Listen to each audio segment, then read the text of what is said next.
आज मॉनसून सत्र का तीसरा दिन है, जहां संसद में एक बार फिर से घमासान के आसार हैं। जासूसी विवाद को लेकर विपक्ष लगातार सरकार पर हमला कर रहा है। इससे पहले और दूसरे दिन हंगामे के बीच लोकसभा की कार्यवाही स्थगित करनी पड़ी। वहीं राज्यसभा में भी जमकर हंगामा देखने को मिला। नए कृषि कानूनों के खिलाफ आंदोलन कर रहे किसानों को दिल्ली में जंतर मंतर पर प्रदर्शन की इजाजत मिल गई है। ये परमिशन 22 जुलाई से लेकर 9 अगस्त तक है। प्रदर्शन का समय सुबह 11 बजे से शाम 5 बजे तक रहेगा। दिल्ली डिजास्टर मैनेजमेंट अथॉरिटी ने शर्तों के साथ प्रदर्शन की मंजूरी दी है। किसानों के इस प्रदर्शन में रोज 200 से ज्यादा किसान शामिल नहीं हो सकेंगे। साथ ही उन्हें कोरोना प्रोटोकॉल का भी ध्यान रखना होगा। पंजाब प्रदेश के नए कांग्रेस अध्यक्ष नवजोत सिंह सिद्धू और 4 पीसीसी कार्यकारी अध्यक्ष की ओर से मुख्यमंत्री कैप्टन अमरिंदर सिंह के साथ विवाद सुलझाने की कोशिश शुरू कर दी गई है। सिद्धू शुक्रवार के कार्यक्रम के लिए कैप्टन अमरिंदर को आमंत्रित करेंगे, जब वो औपचारिक रूप से पीसीसी प्रमुख के रूप में कार्यभार संभालेंगे।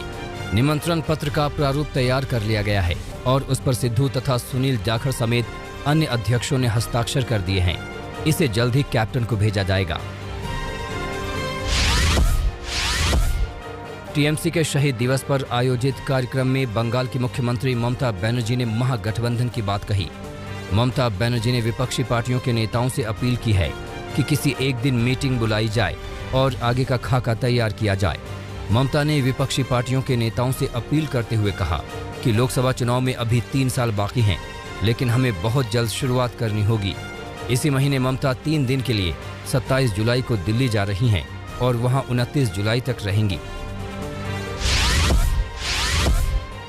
विधानसभा चुनाव से पहले सूबे की योगी आदित्यनाथ सरकार ने प्रदेशवासियों को फ्री वाईफाई देने का फैसला किया है। सरकार की ओर से फ्री वाईफाई की यह सुविधा 17 शहरों की 217 जगहों पर दी जाएगी। इसके लिए नगर निकायों को ऐसी 217 जगहों की पहचान करने के निर्देश दिए गए हैं। सरकार पहले से कई जगहों पर फ्री वाईफाई की सुविधा दे रही है, लेकिन इसमें जो खामियां हैं उसे भी तत्काल ठीक करने के निर्देश दिए गए हैं। यूपी सरकार ने लखनऊ, कानपुर, आगरा, अलीगढ़, वाराणसी, प्रयागराज, झांसी, बरेली, सहारनपुर, मुरादाबाद, गोरखपुर, अयोध्या, मेरठ, शाहजहांपुर, गाजियाबाद, मथुरा और फिरोजाबाद नगर निगम वाले शहरों में 200 से ज्यादा जगहों में फ्री वाईफाई की सुविधा देने का फैसला लिया है।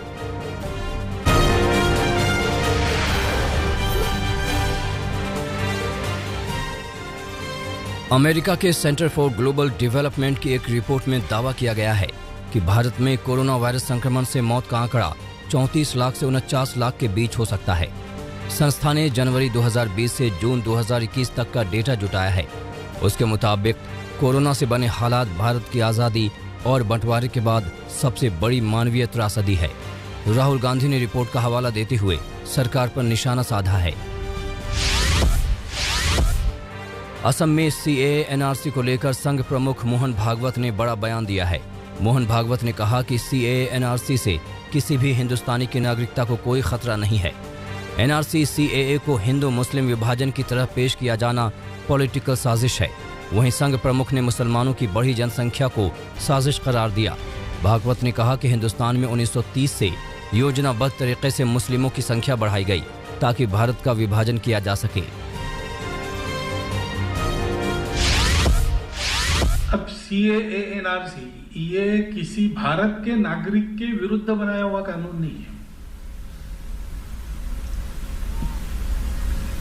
भारत के नागरिक मुसलमान को सीएए से कुछ नुकसान नहीं पहुंचने वाला। असम के डिब्रूगढ़ में एक महिला डॉक्टर कोरोना के 2 वेरिएंट से संक्रमित पाई गई हैं। महिला के अंदर अल्फा और डेल्टा दोनों वेरिएंट मिले हैं। खास बात यह है कि वो वैक्सीन की दोनों डोज लगवा चुकी थी।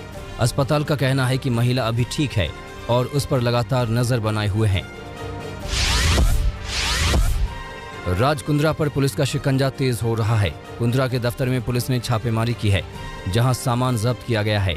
वहीं राज का सर्वर सीज कर दिया गया है, जिसमें पॉर्न अपलोड को लेकर जांच की जा रही है। राजकुंद्रा के पॉर्न बिजनेस से जुड़े नए चैट सामने आए हैं।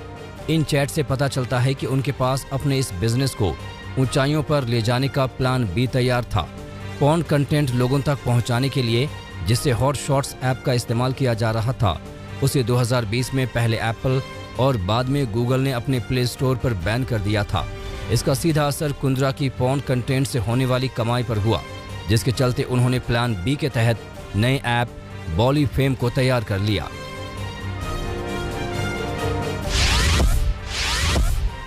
डीआरडीओ ने उड़ीसा के तट पर इंटीग्रेटेड टेस्ट रेंज से सतह से हवा में मार करने वाली मिसाइल आकाश का सफलतापूर्वक परीक्षण किया। उड़ान परीक्षण में सभी हथियार प्रणाली तत्व जैसे multifunction radar, command, control and communication system और लॉन्चर भी शामिल रहे। मिसाइल सिस्टम को डीआरडीएल हैदराबाद ने अन्य डीआरडीओ लैब्स की मदद से विकसित किया है। रक्षा मंत्री राजनाथ सिंह ने सफल परीक्षण के लिए डीआरडीओ, बीडीएल, बीईएल, भारतीय वायुसेना समेत सभी को बधाई दी।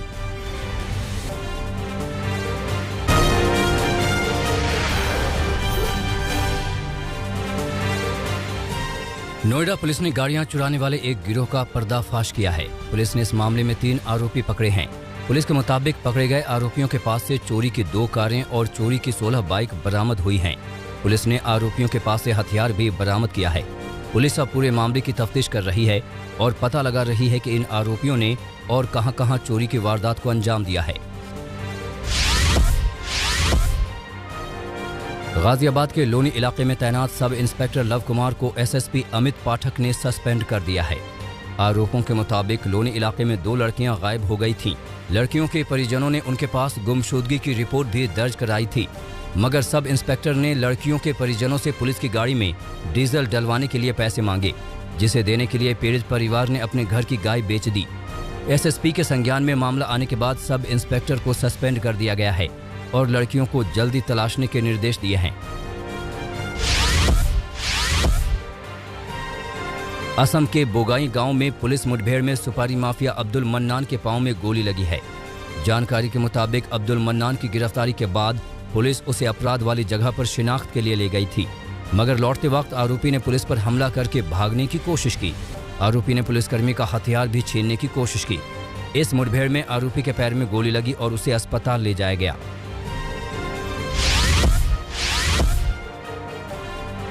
यूपी के अमरोहा में 2 छात्रों के बीच फायरिंग हुई, जिसमें 2 युवकों को छर्रे लगे हैं। मामला गजरौला थाना क्षेत्र का है। जानकारी के मुताबिक नेशनल हाईवे 9 के पास ये गोलीकांड हुआ। घायलों को अस्पताल में भर्ती कराया गया है और पुलिस आगे की कार्रवाई में जुट गई है।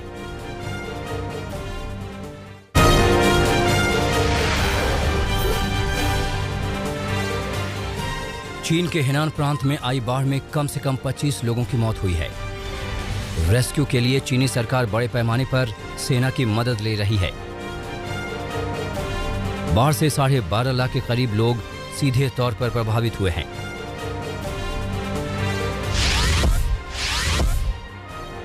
बाढ़ से जर्मनी भी बेहाल है। अब तक 171 लोगों की मौत हो गई है। 700 से ज्यादा लोग बाढ़ में घायल हुए हैं और 155 अभी तक लापता बताए जा रहे हैं। जर्मनी में बड़े पैमाने पर आई बाढ़ के चलते मृतकों की संख्या बढ़ने का अंदेशा जताया जा रहा है।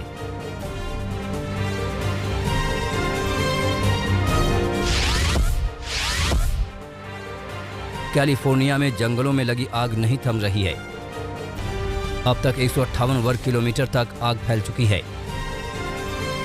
बड़े पैमाने पर आग बुझाने के काम में फायर फाइटर जुटे हैं।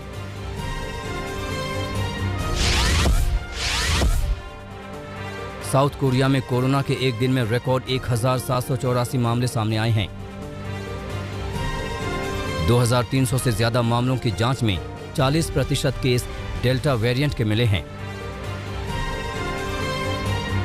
जबकि दिसंबर महीने से अब तक 1741 मामले डेल्टा वेरिएंट के पाए गए।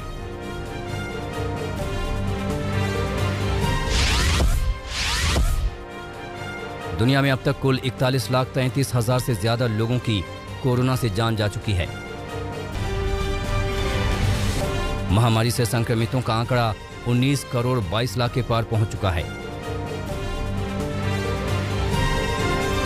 अब तक 17 करोड़ 49 लाख से ज्यादा लोगों ने इस वायरस को मात दी है।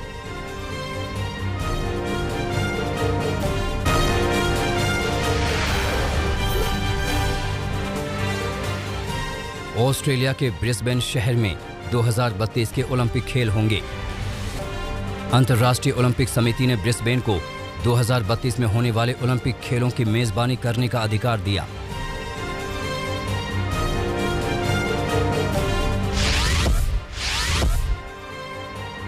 हज के दौरान पहली बार मक्का और काबा में महिला सुरक्षा कर्मी तैनात की गई। कोरोना के चलते लगातार दूसरे साल सऊदी अरब ने सिर्फ अपने नागरिकों को हज करने की अनुमति दी है। दुनिया भर में मुस्लिम लोगों ने कोरोना महामारी के बीच बकरीद मनाई। इराक के पवित्र नजफ शहर की अल फूफा मस्जिद में बड़े पैमाने पर लोगों ने नमाज पढ़ी।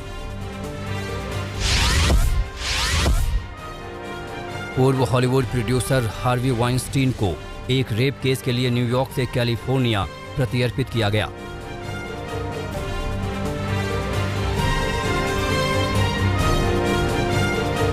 वाइनस्टीन को फरवरी 2020 में न्यूयॉर्क में यौन उत्पीड़न और बलात्कार के लिए दोषी ठहराया गया था, जिसमें उन्हें 23 साल की जेल की सजा सुनाई गई थी।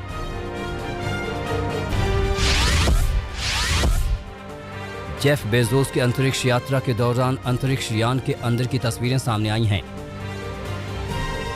अंतरिक्ष पहुंचे सभी यात्री विमान के अंदर गुलाटी खाकर जीरो ग्रेविटी का मजा ले रहे हैं। अपनी कंपनी ब्लू ओरिजिन के अंतरिक्ष यान में 3 लोगों के साथ 20 जुलाई को अंतरिक्ष की सैर पर जेफ बेजोस गए थे।